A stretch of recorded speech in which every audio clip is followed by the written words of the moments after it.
Kalau pemimpin itu kita pilih hanya karena kesamaan identitas saja, padahal otaknya nggak ada, nanti ketika memimpin dia nggak tahu apa yang harus dikerjakan, dia nggak bisa membedakan antara melarang bahan baku minyak goreng sama mensuplai minyak goreng gitu, dia nggak ngerti gitu, dikira ini sama gitu, kayak dilarang-larang juga, padahal kan dua hal yang berbeda.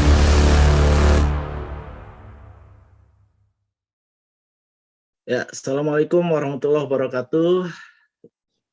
Berjumpa kembali dengan saya, Eko, di Jangan Salah Arah. Pemirsa, jangan lupa sebelum kita membahas topik yang akan kita bahas hari ini, untuk subscribe channel Ahmad Nur Hidayat, dan beliau sebagai pakar kebijakan publik, sebagai narasumber tetap kita, juga hadir pada saat ini. Assalamualaikum Bang, gimana kabarnya Bang? Baik, saya sehat, Bro Eko. Mudah-mudahan Bro Eko juga sehat ya. Meskipun suara saya Ya, agak bindeng-bindeng sedikit ini. ya Alhamdulillah kita bernasib sama. Oke, baik. Pancaroba ya. Pancaroba. Baik, kita ada beberapa topik yang kita bahas hari ini. Mungkin yang pertama ini tentang sholat Idul Adha di JIS ya. Jadi Anies Baswedan cermat jadikan JIS sebagai tempat sholat Idul Adha. Nah di sini Bang, kenapa di JIS Bang? Ya, jadi ini mungkin yang jadi banyak pertanyaan dan akhirnya diangkat kepada isu perlakuan khusus gitu ya, dianggapnya. Dan ini tentunya harus dijawab ya, supaya tidak ada salah mispersepsi. Kenapa di JIS begitu Bang? Gimana Bang menurut Bang Matnur? Ya, terima kasih ya Bro Eko. Memang sekarang ini kita sudah masuk bulan Zulhijjah ya. Kita tahu kemarin itu jamaah haji kloter Indonesia yang terakhir yang akan menunaikan ibadah haji, dan saya kira ini sekarang juga sudah jamaah dari seluruh dunia ini sudah berkumpul di kota suci ya, Mekah dan Madinah. Dan dalam konteks merayakan atau apa istilahnya ya, melaksanakan ibadah di hari raya di Idul Adha, Gubernur DKI Jakarta Anies Baswedan berencana menjadikan JIS Jakarta International Stadium itu untuk penyelenggaraan sholat Idul Adha ya. Nah, saya kira dalam perspektif kebijakan publik ini sangat efektif dan efisien sekali. Kenapa? Pertama, JIS itu kan dibangun oleh dana rakyat ya. Jadi dengan penyelenggaraan di sana tentunya tidak perlu ada biaya yang dikeluarkan ya. Yang kedua adalah tempat ini menampung 30.000 jamaah, 30.000 orang gitu. Jadi kalau seandainya tempat yang besar ini digunakan oleh warga DKI, saya kira tempatnya sangat mumpuni sekali, dan dengan suasana yang besar begitu ya, ini menambah ketertiban. Saya kira kalau kita lihat dari tadi dengan tempat yang besar ini ya, ini akan jauh lebih tertib lagi. Bayangkan kalau seandainya masyarakat Jakarta itu seperti biasanya itu kan sholatnya kan sampai luber-luber di masjid-masjid lokal ya, dan itu kan cukup mengganggu jalan gitu.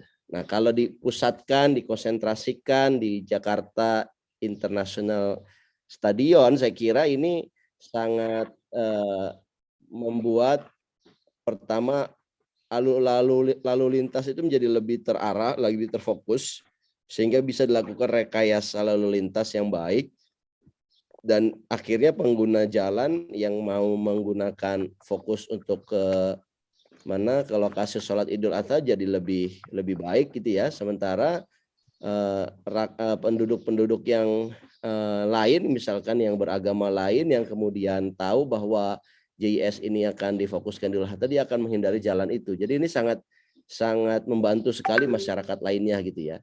Dan tentunya buat yang menyelenggarakan sholat Idul Adha jauh lebih khidmat ya. Kenapa? Karena terasa begitu banyak jamaahnya, dan tentunya suasana Idul Adha yang memang ditunjukkan dengan berkumpulnya massa ya di satu tempat ya, ini seperti sedang menduplikasi apa yang sedang terjadi di Padang Arafah begitu ya, di Mina, di Ka'bah ya, di daerah tanah suci di sana, di mana banyak orang berkumpul dan kemudian orang itu saling minta maaf ya, saling merelakan kesalahannya, dan setelah itu mereka bisa menunaikan ibadah menyembelih kurban gitu. Jadi ini satu hal yang baik sekali, dan ini mengisyaratkan bahwa model pembangunan kota Jakarta itu adalah bukan model memusuhi agama. Jadi malah menjadikan seremoni atau selebrasi keagamaan itu menjadi satu hal yang baik untuk mempererat persatuan dan kesatuan sesama warga Jakarta gitu. Nah, kita tahu bahwa di Jakarta ini kan masyarakatnya berlapis-lapis ya, ada kelas kaya, ada kelas menengah gitu, yang dimana mereka itu sulit sekali berinteraksi satu sama lain. Tetapi dengan adanya penyelenggaraan yang bersama-sama seperti ini, saya kira ini sangat baik ya. Jadi orang tidak dilihat status sosialnya, itu tumpah ruah bersama-sama menghadiri sholat Idul Adha, karena di mata Tuhan, di mata Allah itu kan semua manusia sama. Jadi ini miniatur satu egalitas menurut saya. Elegan gitu loh, bahwa semua orang diperlakukan sama, mau orang kaya, mau pejabat, mau gubernur, mau rakyat jelata, mau tukang beca, saat dia sholat Idul Adha ya dia berkumpul bersama, berinteraksi bersama, dan punya interaksi ya, saling memaafkan bersama setelah sholat Idul Adha itu diselenggarakan. Saya kira message-nya bagus, dan mudah-mudahan apa yang dilakukan di sholat Idul Adha ini membawa satu semangat ya, semangat semangat keberagaman dan semangat saling melindungi, saling mengeratkan hubungan sesama anak warga DKI lah, begitu kira-kira. Itu bro. Nah ini kalau kita lihat bahwa langkah Anies ini suka disangkut pautkan dengan isu politik ya, isu politis gitu. Nah sementara memang respon masyarakat sangat antusias sekali untuk sholat di JIS itu ya, seperti apa yang terjadi pada Hari Raya Idul Fitri kemarin. Nah ini apa istilahnya? Apakah ada unsur itu menurut Bang Matnur? Apakah ada apa tadi, terputus kayak? Unsur politis yang banyak ditafsirkan oleh lawan politik ya. Ya, tentunya lawan politiknya Pak Anies akan menuduh Pak Anies menggunakan politik identitas ya. Dan saya kira sudah banyak tuh para haters yang menyuarakan itu. Tapi kan enggak masuk akal bahwa politik identitas itu terlihat hanya dari penyelenggaraan sholat Idul Adha. Seluruh presiden di periode manapun itu menyelenggarakan sholat Idul Adha bersama, ya, bahkan menjadi tradisi di Masjid Istiqlal, bahkan sholatnya pun di syuting gitu. Apakah itu menggunakan politik identitas, ya kan? Apalagi kalau dilihat dari gubernur di seluruh provinsi juga melakukan hal yang sama, ya, bersama-sama di tengah-tengah jamaah, yaitu jamaah warganya yang menyelenggarakan sholat Idul Adha. Saya kira itu bukan politik identitas ya. Saya kira itu adalah satu hal yang wajar karena semua orang melakukannya. Yang kedua adalah kalau dilihat kan memang ini pemilih kepala daerah ini kan dipilih oleh masyarakat, ya. Sehingga wajar kalau masyarakatnya tuh meminta, mana gubernur yang saya pilih, kepala daerah yang saya pilih, ayo dong sholat berjamaah bersama-sama dengan kami, ya kan? Kan itu hal yang wajar, permintaan seperti itu. Dan saya kira kepala daerah yang memang berasal dari rakyat ya harus memenuhi itu, harus menyelenggarakan itu, karena itu kan bagian dari kedekatan mereka dengan konstituen, di samping juga menunjukkan bahwa tidak ada perbedaan antara yang dipilih ya dalam hal ini pemimpin ataupun rakyatnya yang memilih gitu. Malah saya kira ini satu sinyal yang baik ya, tidak menggunakan politik identitas. Kalau yang menggunakan politik identitas itu definisinya begini, orang yang nggak pernah pakai hijab misalkan, karena ingin mau masuk ke musim kampanye dia tiba-tiba pakai hijab, ya itu baru politik identitas gitu. Atau yang berpakaian misalkan yang menggunakan politik identitas adalah misalkan dia biasanya tidak pernah ke masjid, ya apalagi sholat ya, tapi karena ingin mendapatkan satu keuntungan politik dia tiba-tiba ke masjid ya, sering-sering ke masjid dan sering-sering sholat gitu. Nah itu yang menggunakan politik simbol ya, itu yang paling pendek dari yang paling rendah yang dari politik identitas. Tapi politik identitas yang paling berbahaya itu adalah ketika memecah belah warga hanya memilih satu kelompok karena dia sama mempunyai identitas yang sama dengan kelompoknya, tidak melihat apa isi kepalanya. Wah dia ini dari suku A, karena kami adalah dari suku A, meskipun dia nggak ada narasinya, nggak ada isi kepalanya, kita pilih aja. Nah itu yang namanya politik identitas. Dan saya kira di negara yang sangat majemuk ya seperti Indonesia ini nggak akan laku. Tidak benar tuduhan kalau Anies Baswedan melakukan politik identitas karena menyelenggarakan sholat Idul Adha di Jakarta International Stadium gitu ya. Saya kira nggak benar itu. Ya, ya memang itu selalu ya bahwa itu dijadikan sebuah alasan untuk bisa menjatuhkan lawan politik ya. Padahal memang ya pemilih kadang melihat identitas itu sebagai dasar pilihannya dan tidak bisa dilarang gitu ya. Artinya ya. Tapi kita juga harus ini Bro Eko, memberikan satu edukasi. Ya. Saya kira memilih pemimpin itu adalah memilih apa program yang akan dia selenggarakan. Ya, apa solusi dari satu permasalahan publik. Betul, betul. Kalau pemimpin itu kita pilih hanya karena kesamaan identitas saja, ya. Padahal otaknya nggak ada, ya. Nanti ketika memimpin dia nggak tahu apa yang harus dikerjakan, dia nggak bisa membedakan antara melarang bahan baku minyak goreng sama mensuplai minyak goreng gitu. Dia nggak ngerti gitu, dikira ini sama gitu, makanya dilarang-larang juga. Padahal kan dua hal yang berbeda. Artinya begini Bang, di luar kapasitas ya, karena kapasitas kan sudah diketahui bahwa memang punya kelayakan begitu. Tapi lagi-lagi seolah-olah kalau memang orang yang apa istilahnya orang memilih karena identitas agama ya, karena Muslim kan ada acuan gitu kan bahwa prioritaskan memilih Muslim gitu kan, tapi bukan asal pilih gitu kan.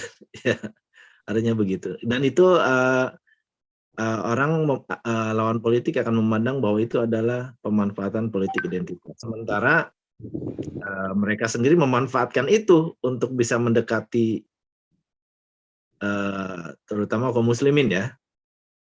Mendadak hijaban, mendadak sorban, mendadak masjid seperti yang tadi Bang Atnur bilang. Artinya sebetulnya sama saja nih istilahnya membangun narasi politik identitas untuk saling menjatuhkan begitu. Nah, ya, kalau kita tahu ya ini perlu diluruskan mungkin ya Breko, bahwa dulu kan dalam kasus Ahok itu Al-Maidah ayat 54 gitu kan. Janganlah kalian memilih yang di luar agama kalian kan begitu ya. Nah itu kan Ahok mengatakan jangan Anda terjebak dengan Al-Maidah ayat 54 gitu kan. Kemudian berujung dengan penistaan agama. Nah, saya kira kalimat Ahok itu adalah kalimat yang dinyatakan sebagai kalimat penistaan agama, karena umat Islam itu meskipun Qur'annya sudah turun 14 abad yang lalu ya, tetapi umat Islam itu selalu objektif ya. Setidaknya di Indonesia ini meskipun mayoritas Muslim, Anda bisa bayangkan mayoritas Muslim, tapi ada gubernur-gubernur yang non-Islam. Artinya masyarakat Indonesia itu udah matang dalam memilih pemimpinnya begitu. Ini kan isu ini kan disengaja supaya kelompok minoritas mendukung kandidat yang bersangkutan kan gitu.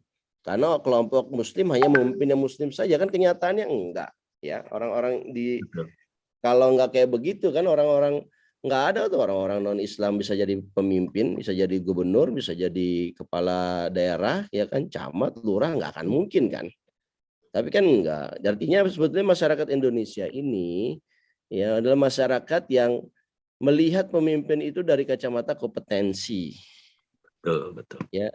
Nah, tetapi dalam kelompok Muslim ya, kalau ada dua orang yang kompetensinya sama-sama punya kompeten, ya, satu Muslim, ya, satu tidak Muslim misalkan.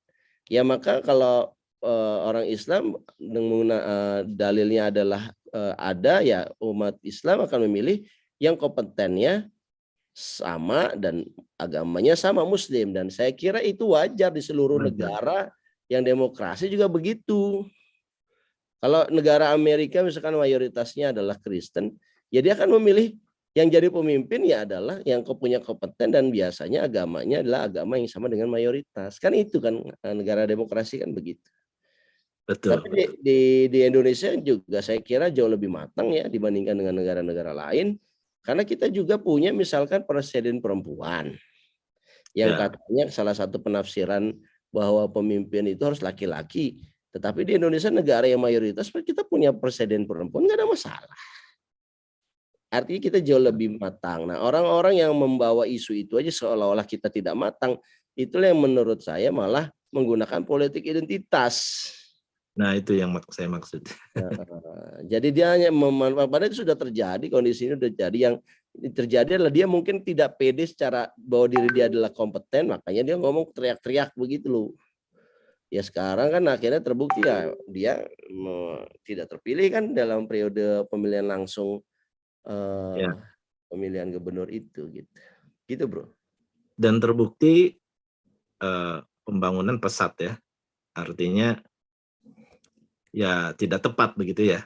Ya jauh lah. Kalau kita lihat katanya gubernur yang dahulu jago nanganin banjir ya, normalisasi sungai dipelihara, kan ternyata kan jauh dibandingkan periode sekarang, banjir jauh lebih mudah surut di periode ini kan.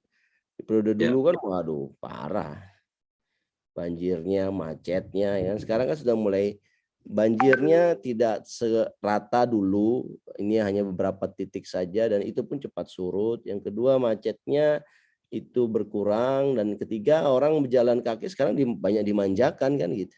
Dulu yang banyak dimanjakan kan bukan pejalan kaki tapi pemilik kendaraan kan gitu. Ada bedanya, jauh bahkan bedanya.